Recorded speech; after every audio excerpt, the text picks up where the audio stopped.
کوہ نور کی کیا قیمت ہو سکتی ہے اور پوری دنیا کی کیا قیمت ہو سکتی ہے؟ یہ ان تمام چیزوں سے زیادہ قیمتی کام ہمارے پاس، جو انسانوں کو انسان بنانے والا کام، انسانوں کو انسان بنا دیتا۔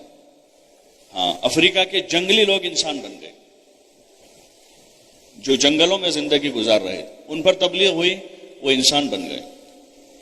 اور یورپ کے آوارہ لوگ، جن میں آوارگی اور عیاشی غالب تھی، وہ توبہ کر کے رجوع کر کے مسجدوں کے پابند بن گئے۔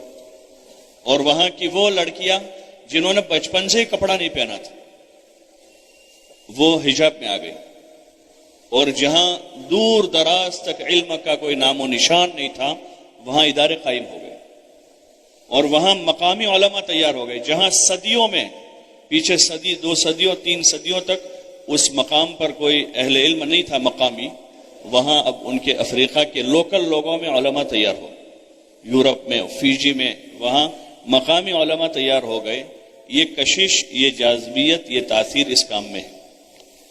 بس اتنا ہے کہ اس کو جو بزرگوں نے ہم کو ترتیب دی، اس ترتیب پر کرنے کی ضرورت ہے، اور فکر سے لینے کی ضرورت۔ بے فکری کے ساتھ یہ کام نہیں چلتا، بلکہ بزرگوں سے سنتے ہیں کہ بے فکری داعی کی موت ہے۔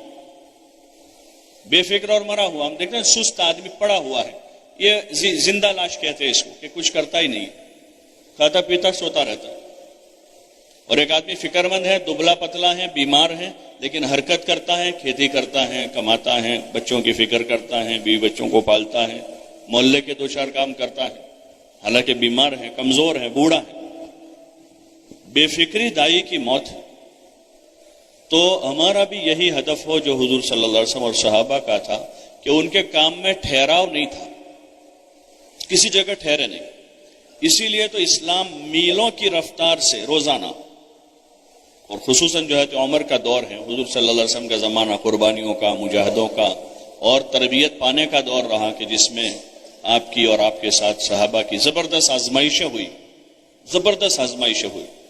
جب ہمارا ہدف دنیا نہیں ہوگا تو ہم آزمائشوں سے گھبرائیں گے نہیں، فقر سے، مصیبتوں سے، حالات سے۔ مانگنا تو نہیں ہے کسی حال میں بھی، لیکن ہمارا ہدف اگر دنیا نہیں ہے تو موت تک بھی اگر کسی کے حالات کشادہ نہیں ہوئے تو وہ ناکام نہیں ہوا ہے۔ حضرت مصعب بن عمیر رضی اللہ تعالیٰ عنہ کا انتقال ہو گیا، حالانکہ مالدار باپ کے بیٹے تھے، لیکن جب ان کی تدفین ہوئی تو ان کے پاس ان کا ذاتی کفن نہیں تھا، یا ان کا کوئی رشتہ دار ایسا نہیں تھا جو ان کے کفن کا انتظام کرے، یا ان کے دوستوں میں کوئی ایسا نہیں تھا جو ان کے کفن کا انتظام کرے۔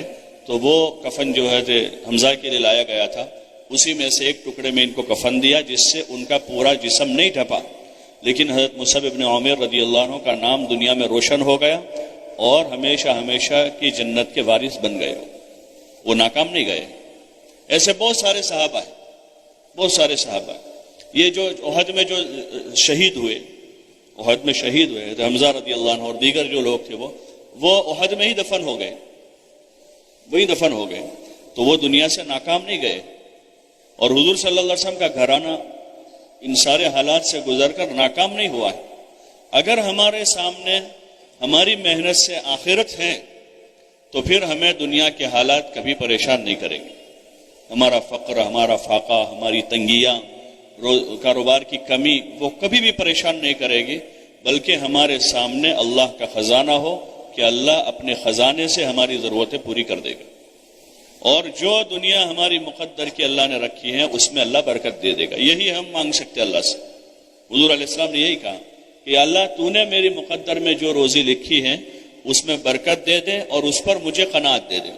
اللہم قنعنی بما رزقتنی وبارک لی فیہ، کہ یا اللہ تو نے میری مقدر میں جو رزق لکھا ہے اس پر مجھے قناعت دے دے، اور اس روزی میں میرے لیے برکت دے دے، تاکہ مجھے کسی سے سوال نہ کرنا پڑے، کسی کے پاس جانا نہ پڑے۔